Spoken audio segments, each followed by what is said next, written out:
Hello and welcome to Wormhole Pinball Presents and part 3 of our podcast series we call Arcades Across America. I'm your host, Jamie Birchall of the Wormhole. Let me start off by welcoming back to the podcast my co-host, Coe from Quarter Drop Arcade, all the way from Cottage Grove, Oregon. How are you, Coe? Always a pleasure. Thank you, Jamie. I'm really excited about tonight's guest. We got some great people on the panel Oh, tonight. we do. And I'm actually not in the Wormhole today, guys, so I'm sorry about that. We are in disarray with the Houston Arcade Expo coming up, and we're bringing 5 games, which we'll talk about later. And so let me also introduce, all the way from San Francisco, California, Matthew Henry from Free Gold Watch. Welcome to the Wormhole, virtually, Hey, Matt. hey, thanks a lot for having me, boys. It's great to be here. I haven't done Zoom since the total lockdown stuff, so I had to re-get myself acquainted with the program. My wife had to help me out and got it on my new computer and everything. So here I am. Let's go. There we go. And all the way from Girard, Ohio, outside of Youngstown, Guinness record holder for longest running pinball show, owner of Pastimes Arcade, the one and only Rob Berk. Welcome to the Wormhole, Rob. Hey guys, I traveled a long way to be on the air here, man. You guys are on the West Coast. I'm here in the East Coast. Oh, I know. Amazing. I'm sorry. We'll do an hour, I promise. No worries. This is crazy coincidence because Rob Berk. Okay, I'm just learning about your arcade today from my friend Justin. Justin from Pittsburgh, Pennsylvania. Okay. So he's here now, right now in my arcade, hanging out. And he has. I've been to your place. That you own that place in Frisco? Do you own it? Yeah. This is my spot, and Justin's here now, and he actually has a Pastimes T-shirt on today. Amazing. He was showing me pictures of your collection. This is all just. It's such a cool coincidence. This is great. This is all meant to be. Well, what's crazy is I've been to your place and I bought a machine off you guys. Which one did you buy? It was back in the show in the storage area. It was a turbo, upright turbo. Position? What did you get? Turbo. Turbo. It was one of the upright video games. Turbo. That's a good one. Sega Turbo. Or was it a pole position? Or maybe pole position. Yeah. You know what? That's so crazy. I was just thinking about that pole position not even a week ago, because that was a really nice one too. That thing was almost that pole position actually came from somebody that worked at Atari. So that was a home use only pole position from I got it. Employee. Wow. Right. Good score, Rob. And damn, Rob, this is all coming way full circle. This is all right. Crazy? I'm really glad to be here. This is working out. Yeah. This is already off to a great start. Love it. Wow. Well, I love it. Look what we're doing. We're bringing people together in arcades across America. That's fantastic. That's what it's all about. Since there's a bunch of us here today, our goal is to not only talk about your establishments, right, but what we're doing in Houston. We're growing to about a 14,000 square foot building. And then Coe is building the Quarter Drop.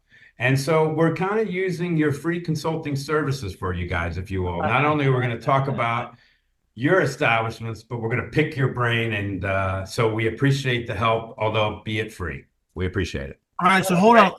Let me set my timer like my attorney does. Okay, go. That's a good idea. All right. Well, It's going to be expensive. It is going to be expensive. Let's start with Matt from Free Gold Watch. If you're, how are you both a printing press and a arcade? Okay, I'll try to give you the everybody here the quick short version of it. But okay, so I've always been into screen printing. That's been I started working at a young age at a screen printing shop. I liked it so much that when the asshole boss fired me, I just said, you know what, I'm going to do this on my own, and it was the best firing that it could have happened. So I got right into screen printing and always been into t-shirts and art and just design and just the process of it too. I really just enjoy the process. And the biz side of it too. It's all great. Anyway, so it's because it's so random, the people you end up printing for, right? So I love that. Now, having said that, to where the pinball all comes in, we used to, and I'll try to make this quick here, but we used to do these trade shows in Las Vegas because Free Gold Watch was a brand of clothing. So I would design and make all these, different designs and stuff and sell them in stores and, all over the place. New York, LA, even Japan, Europe, everywhere. We would have our stuff in these stores. So we would do these trade shows. And one of them happened to be in Las Vegas, right? And we're at the illustrious. I mean, if you've ever been there, the Hooters Hotel and Casino, one of the greatest. I mean, it just happened to be by the center, whatever the big convention center that we were at. So we stayed at the Hooters. It was cheap, and so Right. yeah. Because So this does have to do with pinball. Believe me. Okay, so I'm at the. Oh, look at that dog. Look at that guy. So, okay, I'm at a 3-card poker table, okay? And this is probably like, I don't know, 10, 11, 12 at night. It's late. And I've never really played 3-card poker, but I'm there and I'm playing it. I keep winning, right? And I'm like, shit, every time I get a $100 chip, I just shove it in my pocket, shove it until my pocket is like, I can't even fit any more $100 chips in this pocket. So I'm like, you know what? It's about that time to leave, right? So I get up, I walk away, thank the dealer, tip him out, and I leave. The next morning, I get in the actual phone book, right? And I look up this camera shop, right? And I look up this camera shop because I'm looking for a very specific camera. It's a Leica R6. It's a whole thing. Anyway, I call this used camera shop up, and I say, you know what? Instead of taking this money home and spending it on some bullshit, I'm going to see if they got this camera, and I'm going to go buy that, right? And I couldn't believe it, but they actually had this camera, right? This Leica R6. So I said, I'm coming down this afternoon, and this is like in 2010, right? So I told the guys at the store, I said, I'm coming down, hold the camera for me. And they said, no problem, right? So I was like, okay. Told my buddy at the show there, and I said, hey, I'm going to go down. I'm going to go get this camera. I'll be right back. Take a cab down there, buy the camera, the whole bit. And then as soon as I walk out of the camera shop, there's this place called the Pinball Hall of Fame. Yeah. And I'm like, wow, what is the Pinball Hall of Fame? I had never heard of it. I had no idea of anything about it. So I said, that's all right, that's pretty damn cool. So I went back to the show and I told my buddy, all right, instead of going to like whatever parties the brands are throwing tonight, I said, let's just get some beers or whatever, hang out and go to this place called the Pinball Hall of Fame. So we went there, and it was like we spent, I mean, as soon as we walked in, we didn't leave. And this wasn't at their new location. This is 2010, so this is their previous spot. And we stayed there the whole damn night until closing. And then the next night we did it again. We just had so much fun just playing all the random games, right? And we had driven to Las Vegas. So on the drive home, my buddy and I we were talking about like, man, we should get some pinball machines for the shop. For Freagle Watch, we have all this space, like just why not? And then on our drive home, we see a sign, little sign, a billboard in Oakland for the Pinball Expo, which was happening in San Rafael, which is a big show out here. They don't do it anymore, but we're like, is pinball a thing? Like what this is crazy. We're seeing billboards in Oakland for pinball, and and that's kind of the short of it. So I cold called this operator called Pinball Pirate, Chris Kuntz. You guys may have heard of him or know him. He's been in the game a long time. And I told him about my location, and he said, I was just looking for a single machine, and this is a funny story. I rarely tell this one. I was so naive. He goes, I said, well, I was at the Pinball Hall of Fame and I was playing games there. And I was like, I played, I was really hoping like we could get, because he asked me, what games do you want? And I said, well, a Twilight Zone would be really cool. I love that. I had a great time playing that one. And I also said, but I also had a good time playing Pinball Circus. Do you have that? He goes, are you fucking crazy? Look, there's only 2 of those in the world. You're so lucky to even play one of them. I don't even know where the other one is. So naive. Anywho, I mean, that's kind of the short of it. And he ended up bringing us 4 games, and about maybe 6 months later, and he just operated those games, and it took a while, but that's how it started. What were the 4 games? 3-card poker, Hooters Hotel, Leica R6, Pinball Hall of Fame. The 4 games were Terminator 2, Whitewater, Jurassic Park, Data East. Yeah. And one I played the most because it was only 50 cents. He did not give me a key, Whirlwind, which wow. Good lineup it was a good lineup. Yeah.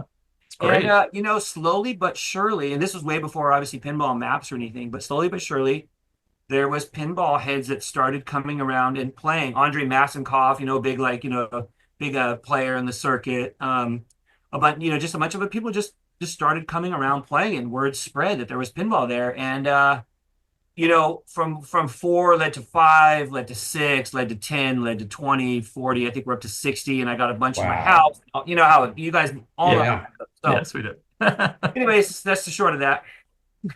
I love hearing the origin story of Free Gold Watch because there's certain arcades in the country that just have that cool factor that people in the hobby know about. And it's like Electric Bat, Wormhole, Pastimes, and Free Gold Watch is definitely on that list. I always think that is just a cool place in San Francisco. I always hear about it. I always see people talking about it. I haven't been yet. I would love to go. And where's the wristwatches? I always come for the wristwatches. The wristwatches. So we still get calls about that. People will ask us, like, what brand is it? You know, like, So the name Free Gold Watch, and I'll make this one short too, is from the brand of clothing. So on every, God, I wish I had a sample in here to show you, but on every shirt that we printed, we had these long hang tags in the back of the shirt that had a watch printed on them. So if you bought the shirt, you could cut it out, and then you could wear it around your wrist, and hence that was where the name came from. I was wondering that too, because I actually collect wristwatches. I have for most of my life. And it's always been something I've been very passionate about. And I was wondering if there's actually a watch component of some sort at any time, like where you sold watches. Just with that, well, and then the hoodies. Anytime, and we still do it for all the hoodies. So if you open up a hoodie, on the inside, there's all the watches, kind of like old school Harley. That's cool. That's great. So every one of our hoodies still to this day actually has that. And I might actually, you know what? Do I have to? Here? Okay, here we go. Actually, I do have a sample here. Oh, that's cool. The watches on the inside of the hoodie. Are those available online? No, we don't do any online sales because it's a nightmare. So everything's in store. Hey, Matt, I got one suggestion for you, Matt. Sure. And that is there's a lot of guys that sell custom made watches on the internet and really cheap too. Yeah. I would suggest that you guys just carry a line of watches just with either a face of a pinball on there or I'm a pinball geek or just something, and then that way it'll finally, after 30 years, finally connect the name. You know what? That's not a bad idea. Maybe we can even like stick them in the claw machine or some or other, because we don't just have pinball here. We have a bunch of shit. So it's all kind of random items. All right, Matt. Now you're splitting the consulting fee with Rob. Really? So, Rob, you're pretty busy with Expo coming up, I am sure. But let's discuss Pastimes Arcade first, if that's okay. When did you guys open? So about a year and a half ago, but it goes back further than that. So, being a diehard collector and enthusiast of pinball, they do these coupon books that they put in the mail, and it's for specials on pizza or getting windows at half price and all these crazy things they do. So I thought to myself, there's so many people that get these envelopes. I said, I'm going to put in there, wanted to buy pinball machines. So I started getting all kind of phone calls and ads from that in a good way. And that helped build up the collection to what it is today.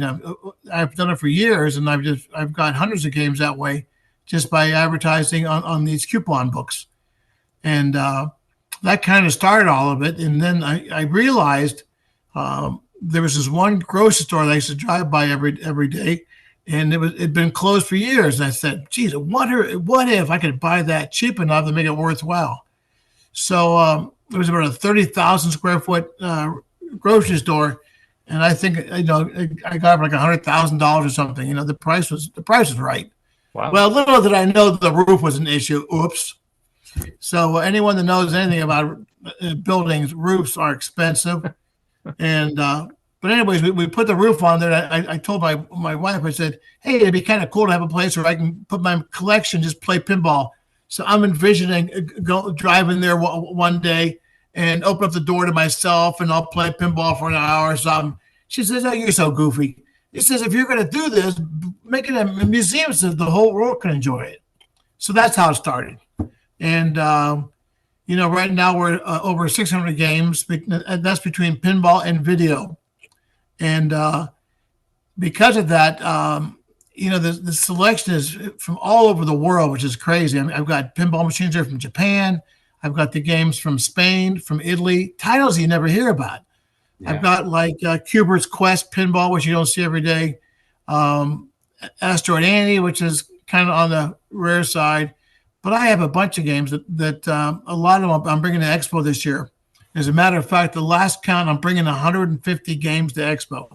150, guys. So it's going to take two semis and four 24-foot trucks to bring everything down there.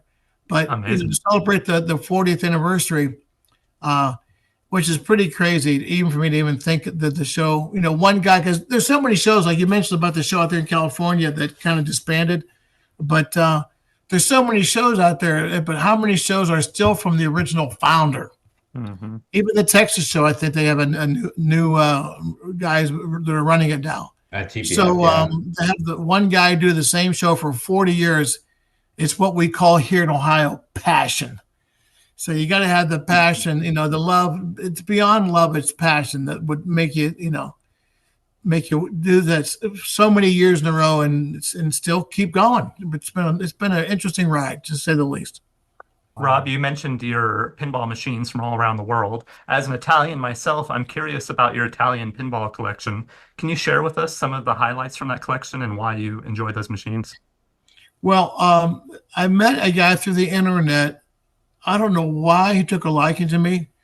His name is Mark. He'll be at Expo this year. But I said, hey, can you help me find some European titles? So he found me more than anybody. But we had titles. I'm getting a phone call from Roger Sharp as we talk.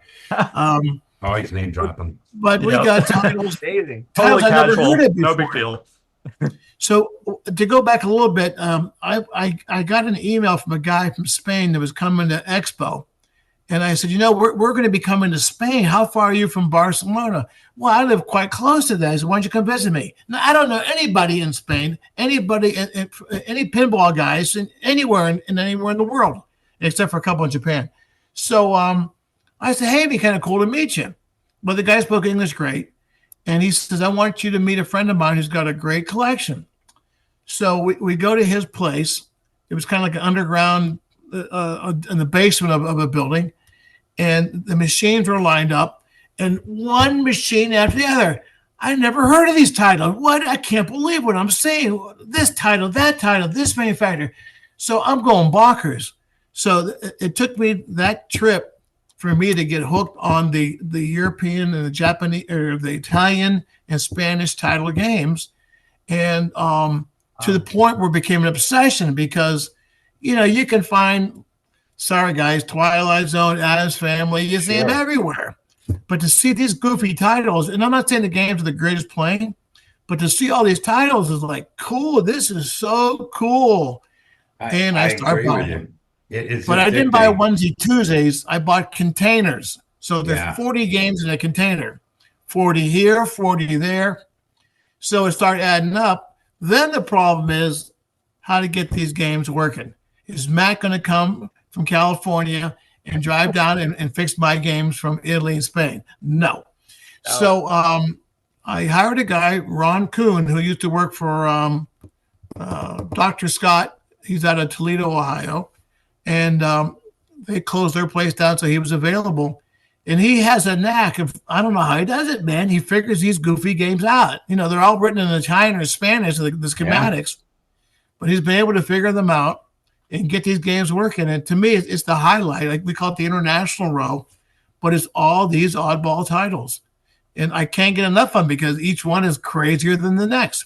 So it's been really a fun ride. And, I got that Sega game from my friends in Japan. It's called Surfing. I never saw these games. So that'll be at Expo. And there'll be a lot of European games there. Plus, one thing I want to mention just because we're talking about pinballs, but this year, you've heard of the homebrew games, guys. Mm-hmm. I assume the Houston show will have, I don't know, half a dozen or whatever it is. Yeah, but you guys are having how many? Listen to this. I don't know. A good thing you're all sitting down. Okay, as the last count, we got 36 homebrews coming. Unbelievable. It's crazy. So, I think because we're celebrating the 40th year, everyone's lost their mind, and they're helping us celebrate, a monumental occasion for any show. And, by the way, we were the first pinball, show out there back in '85. So, the idea about it was just to recognize my heroes who were the designers and the artists, because I figured all the top management were the guys who were getting all the accolades, But they did nothing. They just collected checks from the distributors. It was the guys behind the design that created games. So and we're talking about Norm Clark, Steve Kodek, Wayne Nyens, and Harvey Heist at the time. And Harvey Heist at the time was 85 years old, but he designed for a company called Genco, if you guys have heard of that. Mm-hmm. So we had the Pinball Expo, and I had these guys come up front, and I said, ladies and gentlemen, these 4 gentlemen are responsible for designing over 600 games. Well, everyone stood up and applauded. These guys had tears in their eyes. I couldn't believe it. Wow. No one had ever recognized them. So we, overnight they became household names. So that's why Pinball Expo to me is very special. The passion just lives on, and we continue to honor these guys. It's all newer guys now. So for the old timers like me, I kind of miss the Dave Christensen's. If you guys have ever met him or know him, he was a character in his own right. And Steve Kirk, he did some of the early Stars and some of the early Stern games. Yeah, great games. But these names are names of the past now, and sooner or later, Pat Lawler and Steve Ritchie, they'll be names of the past. I mean, these guys just won't live forever. So, my other reason for doing the show is just to keep these guys in the light and let people recognize them and honor them, and that's why we have the autograph session. So that's crazy. I mean, last year we had about 50 guys show up. It's just nuts. But for anybody who's into the pinball world, this show brings everyone together. And this year, last count, we had over 300 people that registered from outside the U.S. Oh, that's fantastic. Imagine that, guys. The Houston show, whatever, you have the local guys, Texas, New Mexico, California. Same guys. Hey, man, look who's here. Jamie's here. Hey, give me a high five. But then these Europeans, it's unbelievable. So what's happening is when you come to Expo, you start talking to these guys, and most of them speak English. And the next thing you know, hey, let's get together for breakfast tomorrow or lunch. The next thing you know, you got a pile of bosom buddies or your pen pals or whatever you want to call it. And your phone is full of networking and contacts from guys all over the world who share one common interest. Ready together, guys. Pinball. Absolutely. So that's what makes Expo, really special for me. I'm so excited to be going. I know Tim's going to be going, and Tim wants to pick your brain on his Italian collection, so I won't take up any more time of that. But I know you guys have talk back and forth, and he's trying to one-up you and all that crap. But I'm trying to find out what weekends he's not home so I can send a semi down there to his house. No, that's not. They're guarded. They're guarded. Our collection is guarded. Hey, by the way, guys, just real quick, but something else this year is, we got the Pinball Brothers coming with their games, and then we got Dutch Pinball who's bringing Alice of Wonderland. Yeah, you're bringing 3, right? That's crazy. Then there's a company in France that I dug up, and they made the company's called HEXA, Hexa Pinball. Their game will be at Expo. It's called Space Hunt. Yep. So these are games you never see. Poor Coe, you'll go crazy with seeing tiles you've never seen. Space Hunt, it's going to be the first one in the States, right? It could possibly be. I think so. Yeah. I love the song. Space Hunt had this great jingle that they put out a while ago that was really catchy. But I'm kind of Matt. Apologize for kind of getting wound up here, but I'm just thinking real quick. I mean, this year we came out with our little mascot a couple of years ago called Flippy. Maybe you've seen Flippy in advertisements or whatever. I have. Well, this year Flippy's sister's coming, Flippette. Their little kid brother Chip, and then Aunt Tilt is coming, along with their uncle Poppy Pop Bumper. So we're going to have plush with all these characters. But what else we've done is we've come up with a comic book, The Adventures of Flippy. So I've had various people throughout the pinball hobby network submit some 3 and 4 page cartoons on Flippy. But the comic book has got a lot of special features. Some I won't tell you about because you got to see it. It's a roar. Wow. I don't know. I can keep on going, but I'll give you guys a chance to keep talking. No, Matt. I feel like I'm missing out. I got to get my tickets for Expo now. Is it sold out? My God, you guys sold me. I've always kind of wanted to go in the past, but now I'm like, oh my gosh, Matt, if you show up, like this is the time. I've never even been to Chicago. This would be the great time to go. Oh wow! If you show up, I'll get you into anything since you're part of this group of four, the Four Musketeers. Hey, I'm going to hold you to that, Rob. You got to get your lawyer to do Amazing. Yeah, you just have no idea the impact of the show unless you're there. There's so much positive energy, people high-fiving, hugging, and it's a unique show because it offered so much. You can't possibly see everything in 1 day, 2 days. I mean, imagine this. We have over 110 speakers. That's cool. Imagine this, over 110 vendors. I've lost my mind. But like I said, for the 40th, and just to go on all this right here, this is something that I never anticipated or had any idea about when we got those 4 games, that the rabbit hole that I was just starting to venture into would be this wonderful. I have met so many of my friends, and places I've traveled and things I've done now have all been connected to pinball. And I gotta say, this group of people have been, it's hard for me to even put it into words, but it's just such a great community. I'm not saying they're all great or whatever and that it's all perfect, but into itself, it is something very, very special. And I'm just happy to be even a smidgen part of it. That's what I say. Yeah, me Well too. Well said. It is just an amazing community. I've embraced it wholeheartedly. I'm all in. I drank the Kool-Aid a long time ago. Yeah. What's crazy to me, guys? What's crazy is in this hobby, a lot of defunct parts are possible to get. People are either finding networks that find them, or they're making them on their own. Yeah. You got Cliffy out there in the West Coast. Yeah. I've tried for 100 years to get the guy to come to Expo. He won't do it. But he made that so cool of a little invention that everyone loved. Yeah. And a lot of the parts that we thought would be a problem, somehow people are recreating them, and it's keeping the hobby alive. And, I'm an older guy than you guys. So I'm from the Fred Flintstone era, but we still enjoy playing the EM games. And all I can tell to everyone that's listening to this podcast today, especially for your young guys out there, is the EM games can be fun too. It just you've got to clean the relays and the contacts. But if they're clean like they were back when they first came out, you're going to get action on the EM games that you just won't believe. And but incredible artwork and inventive back glasses and all kinds of great stuff. EMs they don't get enough love. Something too I'd like to mention about the EMs, which is I really like, is you can actually hear the ball rolling, which is something you don't really get in the modern games. If you're in a room where you're playing the EM and between the chimes or the bells, you can hear the ball rolling on the wood. That's always special. I always like that. Absolutely. And the coil. Well, not that, but the bells. Nothing beats a Gottlieb 10-point bell or a Gottlieb 100-point, that dong. And the guys, as we all know, us old timers, you can tell that Bally replay knocker versus a Williams or a Gottlieb. The Bally had a unique sound to it. But you can't beat that knock. You don't hear that anymore. Why they got rid of that feature? It was the best thing out there, that knocker, whenever you get a replay.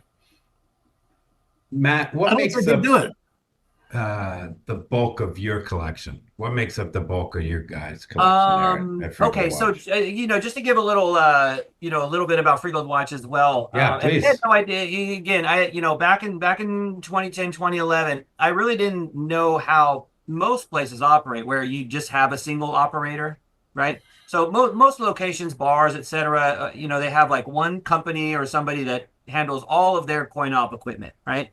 I had no idea about that. So with Free Gold Watch, I ended up creating more of a communal thing, just kind of per chance. And so with Chris and Pinball Pirate, he had the 4 games.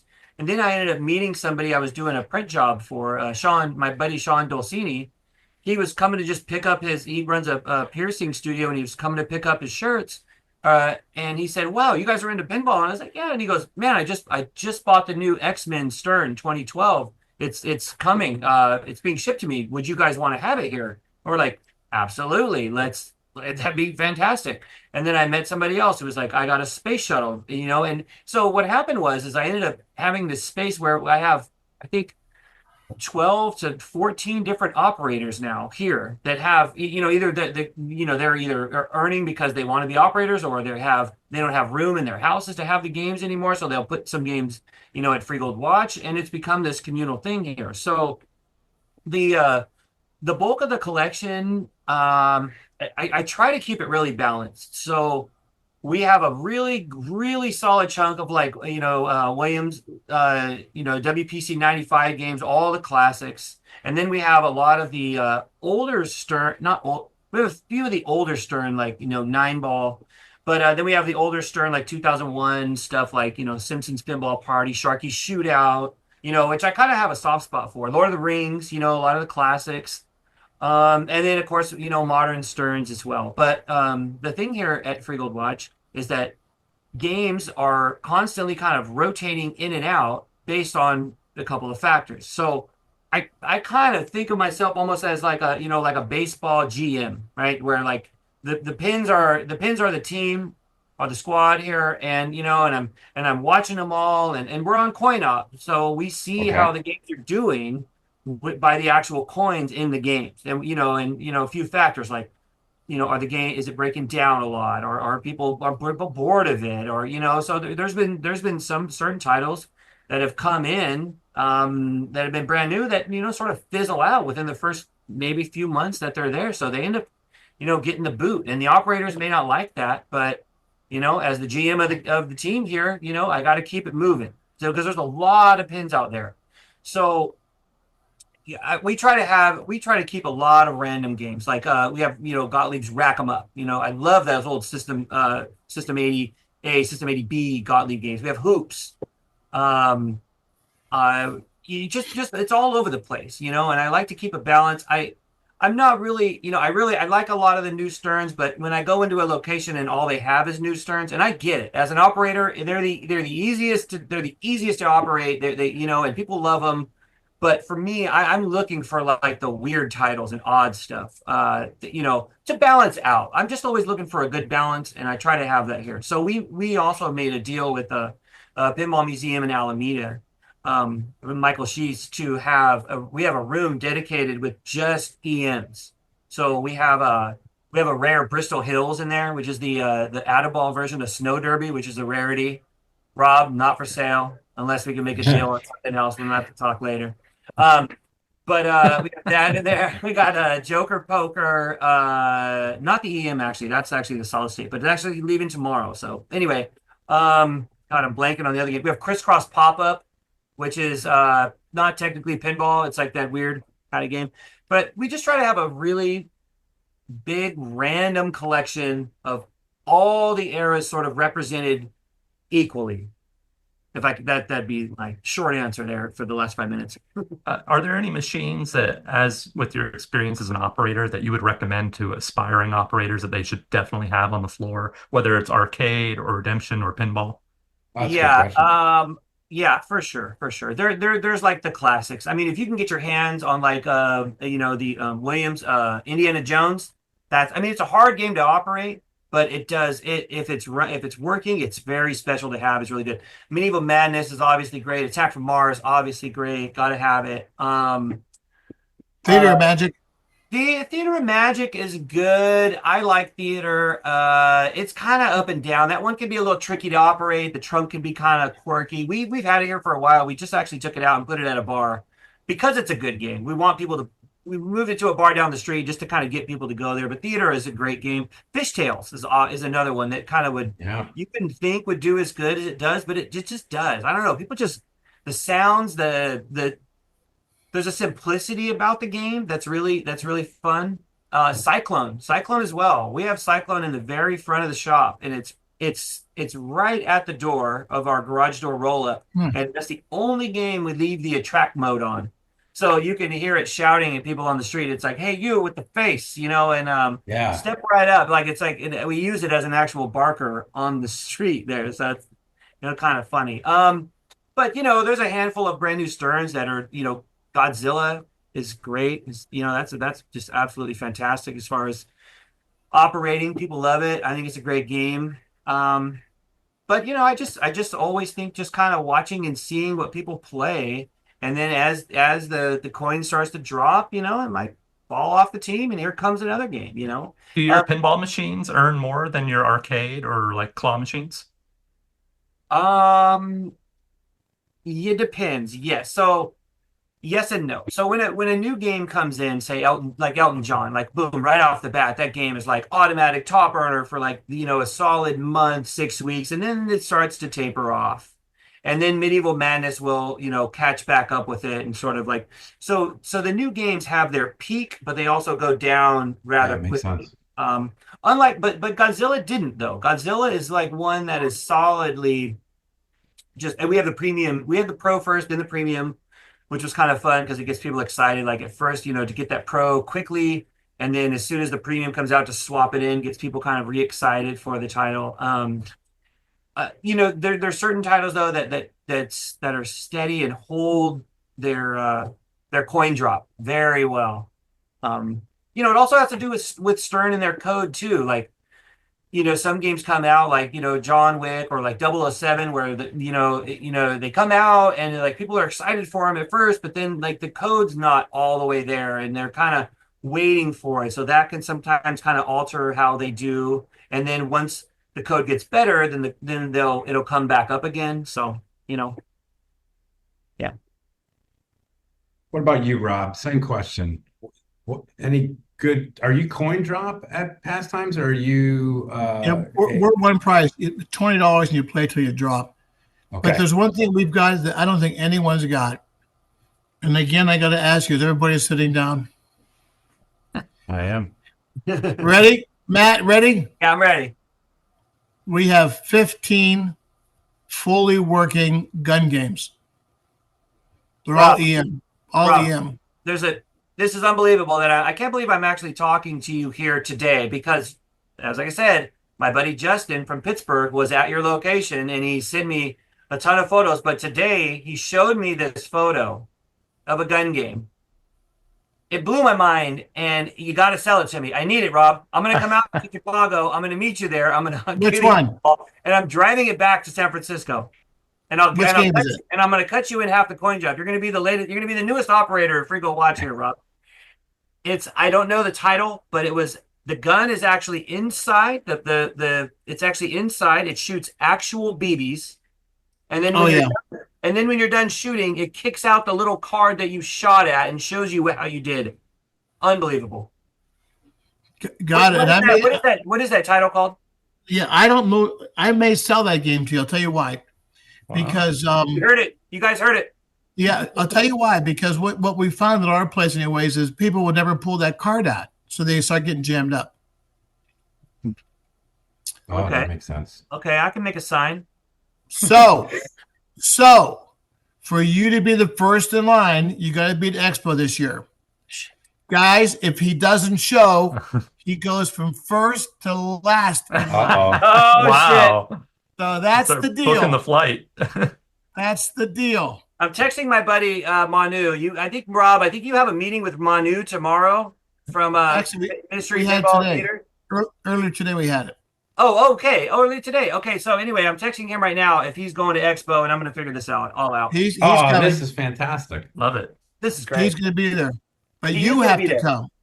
You have to come. I'm not going to give it to him. Only you. Only sell to you.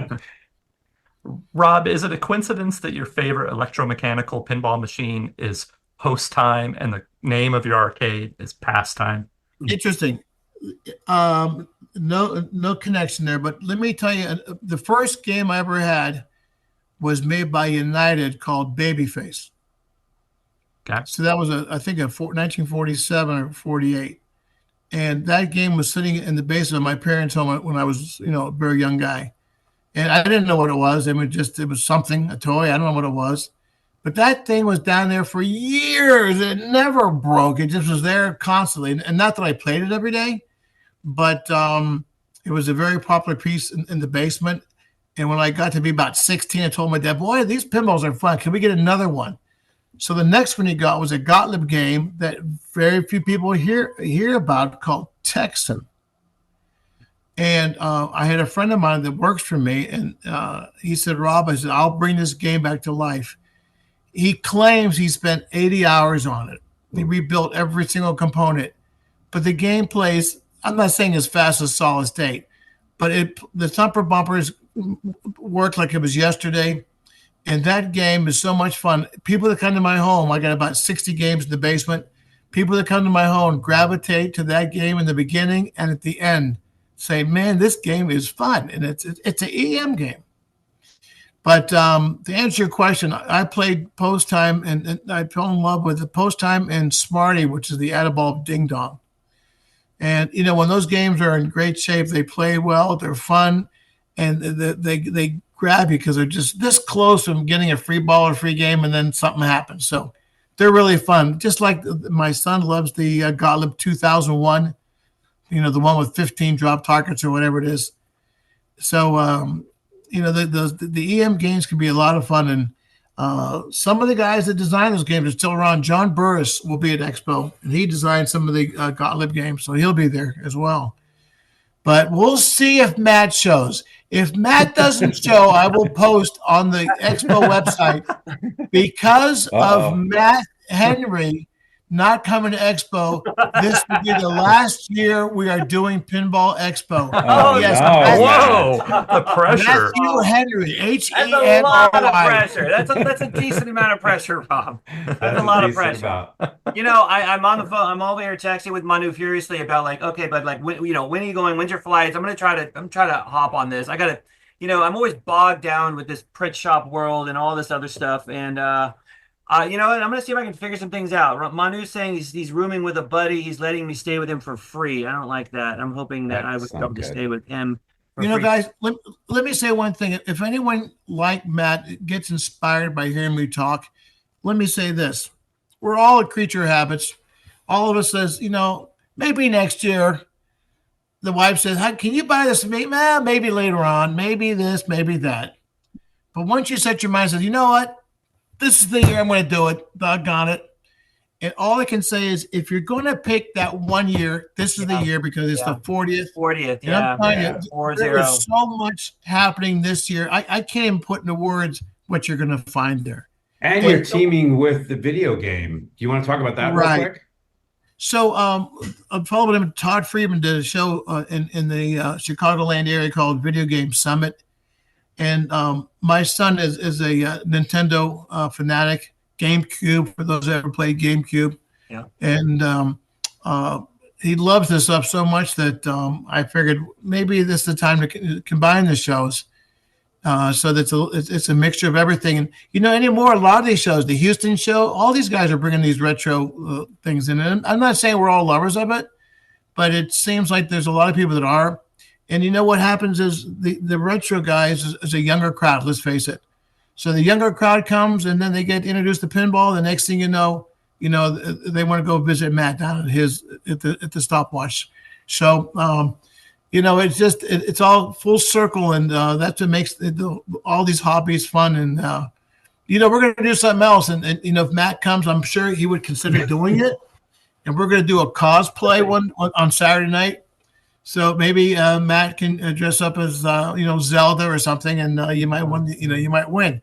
But something else we're doing is that we're bringing entertainment in for the first time. I have a local Chicago band that's coming at 8:30, and they're going to play the top 40 hits. But after the 4 or 5 days of loving we're having there, and it's the last chance for everybody to say their final goodbyes and their final hugs with their friends that they met, and they'll dance the night away and drink pin beer and all that good stuff. So Stern is really gone out of their way to have a fantastic booth.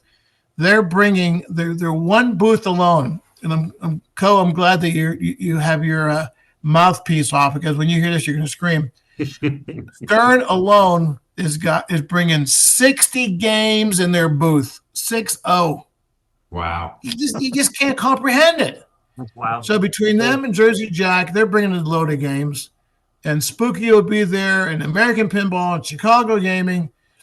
But what makes the expo special is not only are these guys local, but they bring all their designers and artists to the show. So anyone who's, a Stern lover, or likes any certain designer or artist, or anyone for the matter, Mark Ritchie, who did the Pulp Fiction, this is your chance to meet Mark Ritchie. This is your chance to meet Steve Ritchie. This is your chance to meet Jack Danger. The list goes on and on. Yeah. And that's why you really, anyone that's listening for the first time, and they're even hedging on it, this is the year where you tell the missus or your friends or your mother, Mom, I'm packing my bags now. Darling, what did I say? What did I do to you? No, it's not that. I'll be back, but I'm leaving for Chicago, and I might be a couple of days late. But I think everyone who comes there will be they will be on top of the world in happiness and joy, and just seeing friends, seeing people, seeing these zillions of different kind of pinball machines, seeing 36 home brews, meeting Emoto, the firecracker girl. She's the best. Emoto will be there. And then we're bringing Captain Chris Campbell's coming down from Captain's Auction Service. Oh, yeah. So he's coming down. We're going to try an auction this year, guys.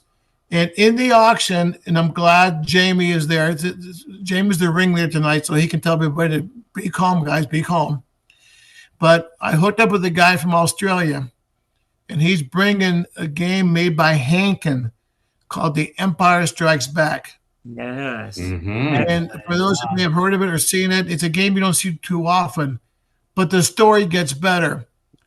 They're going to bring one and sell one at the auction. Hankin's game, The Empire Strikes Back. So anyone who's looking for that game or wants to buy it, you can buy it through the internet, or you can come to the show on purpose. Awesome. You never know, Coe. You never know what it'll go for, but That's true. every game at the auction will sell for whatever it is. There's no reserve. And Matt, I don't see you calling the airlines yet, which is a little disappointing. I got to talk to my travel agent. She won't pick up. I don't know what's going on. Rob, I'm sad I'm missing it this year. I'm knee deep in remodeling my arcade. I'm opening soon. I'm remodeling the building. It's a 114-year-old building that I'm remodeling. Oh my And God. I'm like, Coe, I'm at the finish line. Coe, I just Nice. listen carefully. Watch me carefully. There's always 2 days or 3 days. You'll never miss it. I've got a lot of friends that are going. I would love to go. If you come, I'm you're going. gonna Are scream. you, Jamie? Yeah, I'm going. We've got the Houston Arcade Expo this week, and then I took off the entire week next week to make sure I go and say hello to Rob and do the whole thing. You guys come. I'll make sure you get double extra special VIP souvenirs.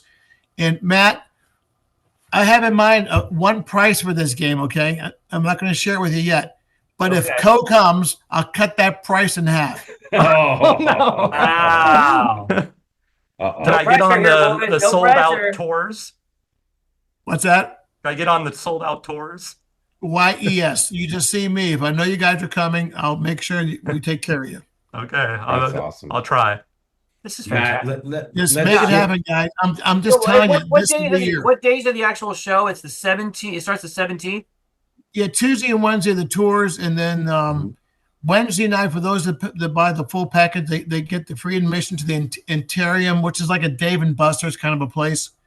So they're going to have enough food there that for you to explode, and then they're going to have they'll give you one of these cards, so you swipe the card and you can play all the games on the floor. They got a bowling machine there, but what's cool is it's the first night for everybody to connect, including the international guys. So anyone that's been to the show and been there, it's like a love-in. The very first year I did Pinball Expo in '85, there was a guy that wrote a book named Dick Bluchel, if you remember that name, and the pinball author. But when he came to the first expo, it's the one and only time. Who is the collector from Rancho something, California?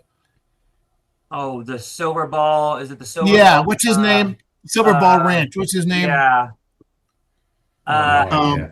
But anyways, he came to Pinball Expo '85, and he took a train there because he doesn't drive a car. Rich Conger. Yeah. And he came to the '85 Expo, and it was kind of cool. But I guess the point being, certain things in life you got to go for, and this is it. This is the thing, Uncle Coe. I hate to tell you, buddy, Tell the wife, tell your cousins, I'm an relatives, uncle now. tell the milkman, hey, milkman, I'm going to be gone. Tell the wife, don't you fool around, but I'll be back. But Awesome. you really should make an extra effort because this is the year. Everyone out there in TV land that's listening to me, I'm telling you guys, you'll see Coe, and he'll be smiling and high fiving everybody, and you'll say, "But Coe, I thought you had all this work to do at the house." And he said, "You know what? I did, but it was the best thing. Berk drove me crazy until I said yes. The best thing he ever did. I'm having a field day here. I love you guys." Rob, you're And, selling it good. And you're like the ultimate hype man. Right. Yeah, this is what more do you need else to hear? Rob got this place sold. Yeah. But think about it, Matt. You got the tour of the factories. You got the chance to meet all these superstars. This is going to be Pat Lawler's last show. He's been to Expo every year, but he told me, he said, "Rob, I'm getting up there in age. I'm not feeling the best of health. I'm going to give you one more year, and this could be the 40th." So to even meet Pat Lawler, who's made, as you guys know, a lot of wonderful games, but this is a chance to meet him, get a picture with him, high five him, and shake his hand and say thank you for what you did for the hobby. But Absolutely. This is the year. He will not be back. And Wow. it's just another reason to come. Plus, there's all the different manufacturers from Europe. I mean, it's just, I don't know where to start and when to stop, other than the fact that for anyone that's hedging on it, if you come, just come see me at the show and says, "You know what? I'm one of those guys that wasn't going to come until I heard the podcast. I'm here now, and I'll make sure you get a special VIP souvenir for You free." heard it here. You heard it here first, guys. You're here.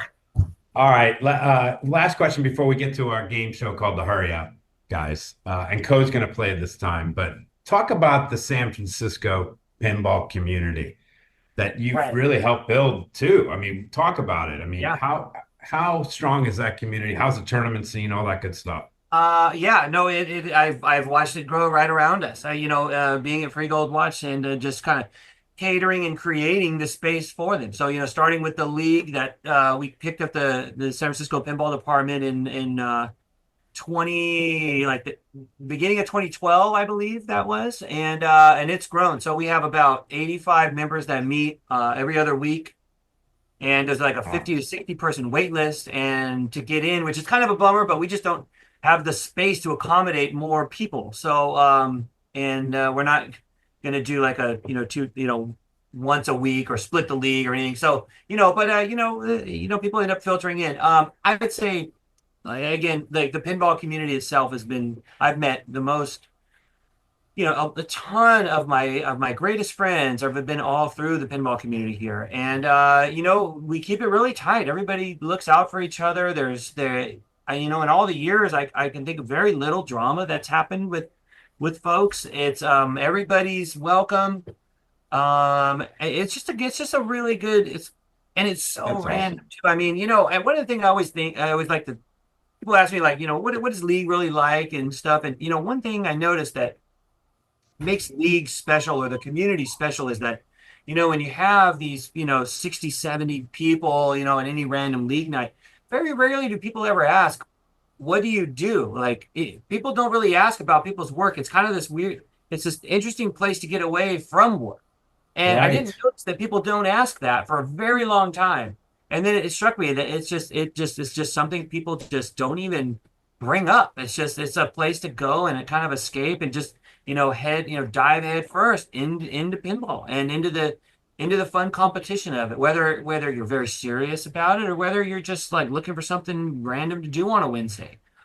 It brings together what I can't think of a better group of people. Really, that's just how it is. Well said. I agree with you. It's weird like that. It's odd because I was in the we used to do art shows here before pinball because we had this big space. So for a while we tried to figure out what to do with the space, and we were doing art shows, and we'd have these movie nights and things like that. But the art shows would bring in some decent art, but nobody would ever buy it, and then the crowds were always kind of stuffy, and it never built, like the community never started. It never kicked in until pinball came around, and that's where an actual community. So now for Free Gold Watch and the pinball and arcade community, we've we are so intertwined with this neighborhood that, you know, families and kids have now, we've watched them like grow up in it. And people love it so much because we're all ages too. That's a big deal. And you know, and for kids to be able to kind of to come in, you know, for a kid to barely be able to look over the glass and sit there and and double tap away at Attack from Mars next to somebody who's like this big player, and for that person to interact with them and show them how to play and how to cradle or hold a ball and think about the game a little bit and show them here's a lot. I mean, it's just all so damn special. And you know, creating nostalgia in these kids that, like, you know, my big hope is that one day they're gonna think wherever they might end up living or whatever, and they're gonna think back and like, God, remember that Free Gold Watch place where we used to play, you know, these games. That's all what I'm really trying to kind of. And they will. And they will, and you know, and they will, and you're doing that. I mean, that's exactly what you're doing. It's really something cool to watch happen. Awesome. from the youngsters to the, you know, old timers coming in, and they're bringing their grandkids in, and they're explaining to them like, this is a pinball machine. You want it? Let me show you what a pinball machine is. You know, here's Sonny, and you know, and they get in there and they show them, and there's something so classic Americana about it. Yeah. It got it all. I don't know what else to say. It's Awesome.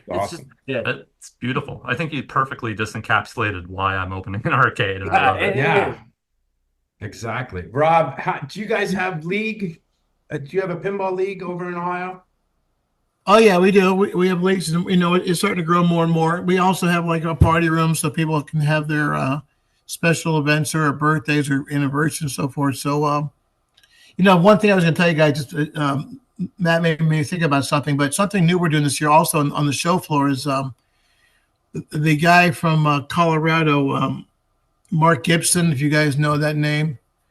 He has a thing called Fun with Pinball. So what he's done is he's built this display where it shows how a pop bumper works, how a spinner works. Cool. So you can walk up to it and touch it and so forth. But he's doing something new this year along with this guy from they call the Goat Shed, Kim Oswald. Have you seen about him in Facebook? Sometimes he's in there, but they're going to have a hands-on workshop. So we're going to have games on the floor there, you know, basket cases, and they're going to kind of show people how to go about, you know, tackling the restoration of these games. So that's something new we're also doing this year, which is kind of cool. Awesome. All right. Are you guys ready for our rapid fire question game called the Hurry Up? Yep. All right.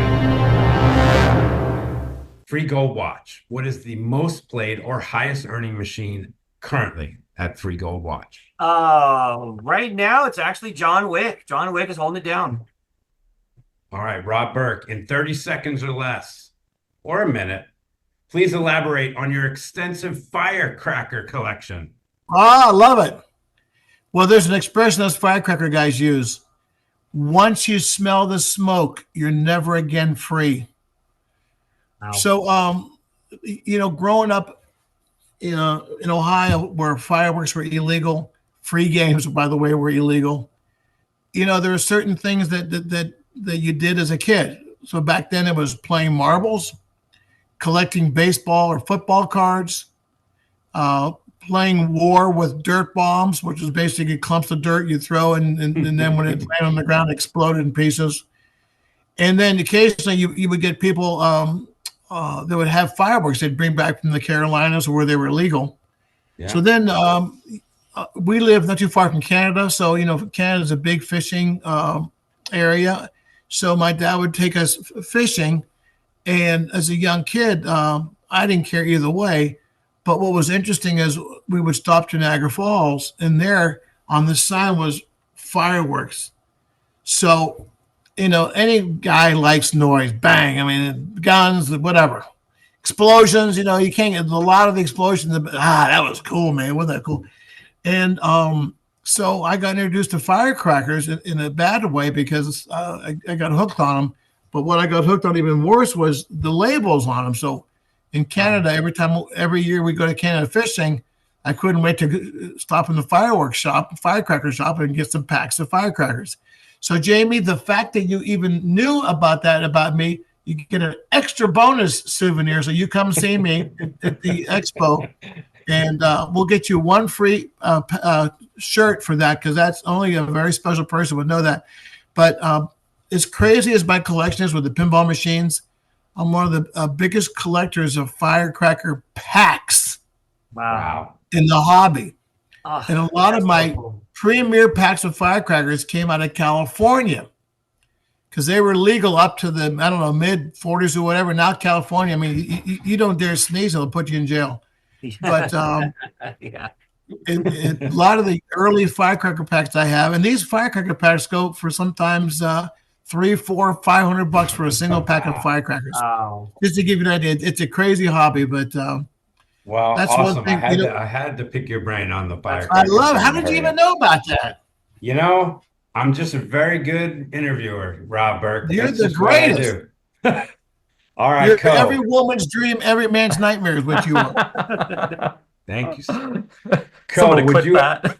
Yeah, I know. Well, you know we're gonna clip that. I Yeah, mean, that's no brainer. that's going on social media. That's going on socials. Done deal. We'll put that on TikTok. Would you, Coe, would you ever consider setting up some of your rare consoles in the arcade? You know, people keep requesting that. And initially I was thinking no, because it just, I'm thinking like recreating that just pure arcade experience. But lately I've actually been reconsidering it. I'm considering creating a retro lounge with a CRT television, shag rugs, and comfortable seats, and like roping it off with some velvet ropes and just charging by the hour to like hang out in the lounge and play whatever console, an actual carts, actual consoles, an actual CRT, and have the whole kind of authentic old school experience. Oh, you can buy all you want at Pinball Expo. There'll be all those retro guys there. Rob, I may have a game or two floating around the house already. I don't know if I need to be spending money on that. He's got some collection over there. I have a small collection.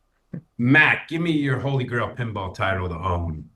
Oh man, to own. Oh my goodness. You know what? I need to check my list here. Let me see. To own, gosh. Or to have at free watch. I'll give you an if out. I could own, I'd like to own a Rocky. Rocky would be a Rocky, a Tron LE. I would like to own a Starjet. I'd like to own a Starjet, which is an older old Bally, which is one of the earliest multi-balls. Robbie might know that one. Robbie probably have two of them. I got it. There's a Sagasa. Okay, really, this is a real deep one. There's a Sagasa game called Joker's Wild, and it's on Pinside, and it has little slot machine reels in it, and it looks fun because all those old. I'm sorry, Sonic. It's a Sonic game, not Sagasa. It's a Sonic game. Okay. Called Joker's Wild, and I just can't find any other information about it. Rob probably has all of them, but that Joker's one. yeah, Wild's that one's up there. Those rare. those are some of my Grail pins to own. Yeah, those are them. All right, Rob, same question. Is there any pin out there that you don't already own that you want? So that's the part that I don't already own. I wish you didn't have to include that little propositional phrase. You gotta do it. I mean, you have 600 machines. Oh my gosh. I have a pretty complete collection of the early Stern, but the one I'm missing, it was I think a black belt. It was some karate themed Stern piece. I'm not saying it's a great game, but it's missing from the collection.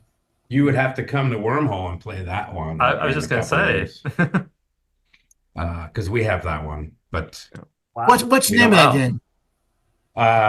Well, there's a black belt. But there was a Bally black belt, but this was made by Stern.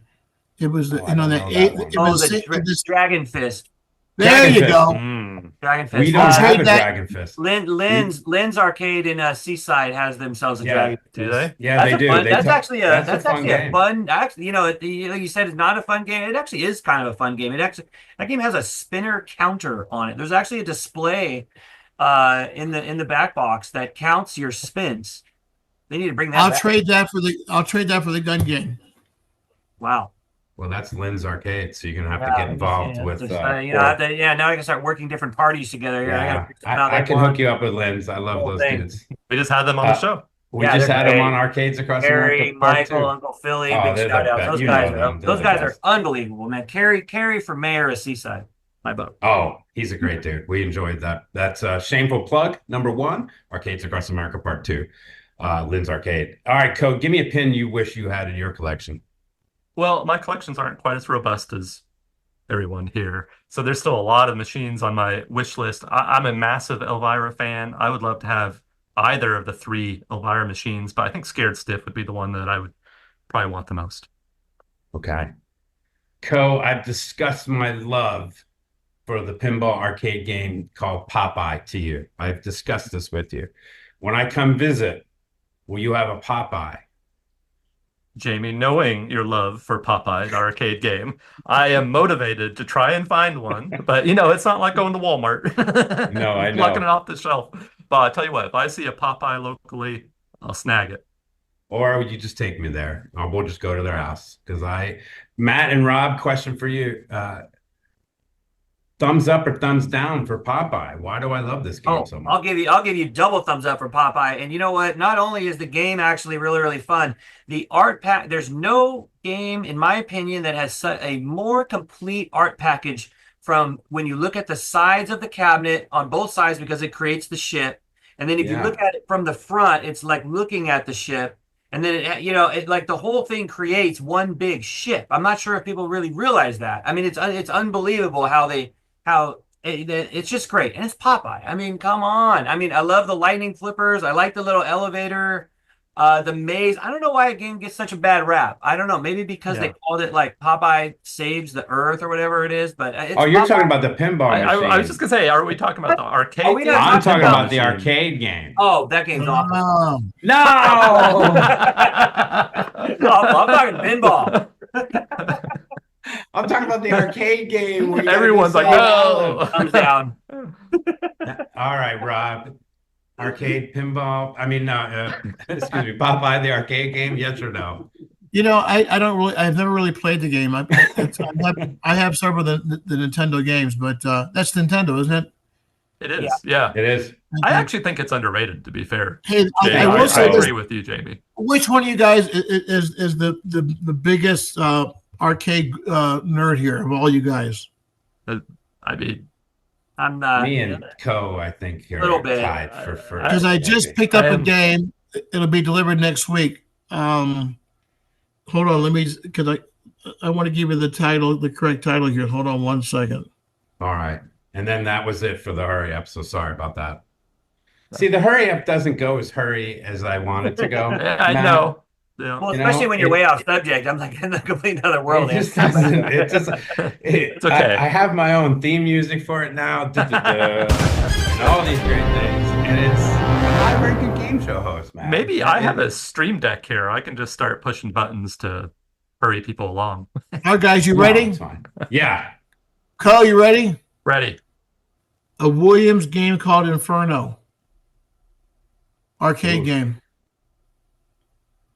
No. And 70s, late 70s? It was right near the very end. And another one called Sega Monster Bash. Are these new ones for the pastimes? I just purchased them, but they're supposedly very rare games. Yep. They must be, because I'm not familiar. I don't know them at all. Yeah. That's some of the special sauce of pastimes, is you guys have all those rare things. People ask me, not a day goes by where people don't ask me a good arcade to go to. And I always send them to, like I say, pastimes is like legendary. In a short period of time, you guys have done so much to like plant your flag as destination arcade. Yeah, I appreciate it. Another game we got, which is kind of an oddball game. I think it's called Spot. It looks like a spin-off on 7-Up. One of the characters 7-Up. You ever hear of it, Coe? Yeah, no. Yes, I have. So that's an oddball piece. And then we got Cuphead. Oh yeah, Cuphead. Yeah. That's just fun graphics. It's like watching a cartoon. But what's happening now? You guys ever run across a Konami Badlands Laserdisc? That's that title. Oh yeah, That's that's a grail for me too. that's a good grail. Yeah. Yeah, Gonna be tough I've with that never laser seen disc. one out in the wild, but I know the game. Yeah, Dan. They had one when I was growing up. They had one at the movie theater in the small town Merced, California, that I would go to, and it took me a long time to actually hunt back, and I just had these scenes in my head, and it just like I couldn't figure out what game that was, and then I finally figured it out, and I've played MAME versions of it now, but man, I would love to own that cabinet again. Yeah. If you got a couple of those hanging around, let me know. All right. Well, You If I guys see ever one, hear- I'll call you or message you. You ever hear of a game called Main Event? I just picked it up today. Konami Main Event. It's a wrestling kind of a thing, oh yeah, I know Main Event. I put some quarters Is it in the Main Event. Any good game? Do you know anything about it? No, I just know, I put a lot of quarters in it because I was addicted to wrestling. So there I you think go. wrestling games are always a good pickup. People love them. Yeah, Yeah. absolutely. Yeah. All right, guys, thank you so much. This was a great third edition of Arcades Across America. Free Gold Watch, where can people find you guys? San Francisco. You can find us we're at freegoldwatch.com. The website, there ain't much there. Pretty much you'll find us 1767 Waller Street, 7 days a week. There you go. Rob, where can people find not only Pastimes Arcade Yeah, we're only online? open Thursday through Sunday, but Okay. pastimesarcade.com or pastimes.com. But again, guys, everyone out there in TV land, Oh yeah. I want you to reach out to me because we want to see if Matt will indeed show up. Because if Matt shows up and Coe shows up, this is what we call the double whammy, and it's like hitting the jackpot. So everyone here, as far as us four guys, including Jamie, they will all score big time. Wow. Let's do this. No All right, Matt, dude. no All right. I'm on the Coe. mission. I'm on the mission, Rob. I'm on the mission. I feel You'll good about thank that. me. I'm a Oh, little just worried Travel about agent. Coe. I'm talking to the travel agent tonight. I got a good You know buddy of mine. Actually, I got to run because we're having our team Yeah. pinball competition, and I got a buddy there that he really wants to go too. So I'm going to line it up with him, and we're going to make this all happen. Jamie, Gentlemen, thank love you it. for having Thank me you, on Matt. board with you guys. All you guys are great guys. All Yep. the best to all you guys. Appreciate Thank you you, all. Thank you guys. so much. Nice to see you, Thank you Coe. so Nice much. to meet you, Jamie. I hope to see you guys and meet you guys sooner than later. Can't See you wait. guys. Bye now. Bye. Bye. Bye. So how fun was that? Amazing. Talk Wasn't about it great? great guests. That was great. For episode 3, they just, we're outdoing Yeah. ourselves here. It's just with, episode 2 with Lynn's and of course Electric Bat and a Moto on episode 1. So we're It's- on our way. And now apparently you're going to Chicago. Apparently. And one of the cool things about that is we'll definitely meet so many people and book even further guests, right? And we have that's true. so many. But we also have so many people that we've been reaching out to that want to be on. So People have you know- been reaching out left and right that they want to be on the show. They love what we're doing here on Arcades Across America, and that's always great to hear. So lots of content coming, that's for sure. oh my gosh, yeah, I'm so excited. My co-host, this is great. Where can people find you? Of course. Quarter Drop Arcade on Instagram, TikTok, YouTube, and quarterdroparcade.com. We are on all the socials, Wormhole Pinball. And you could always email us at wormholepinball@gmail.com or wormholepinball.com. All right. You guys are killing it on social media lately. Yeah. We have someone that's helping us, Aaron, from the Learning to Flip series. Mhm. And Aaron, Eric Winnick Anthony. And she's just fantastic. And she's really showed us how to hit that algorithm that you know so well, Coe. I can see the evolution, and it's incredible. The content is like so good, very fun to watch. We have so many great things coming down the pipe here at Wormhole and at Quarter Drop, and that's why we're also doing this. Is we get this free consultants, and I've learned so much already. And I've learned so much. We had so many more questions that we wanted to ask him about I know, insurance, yeah. about other things that we just couldn't get to. Yeah. So but that's all right. All right, for Wormhole Pinball and Arcades Across America, I'm Jamie Virtual. Thank you, Coe, so much. My pleasure. I appreciate you. And remember our phrase, don't be an a-hole. No reason. Don't do it. The community's just too great. We don't need to mess that up. All right. All right. Thanks, Coe. We'll talk to you soon. Sounds good.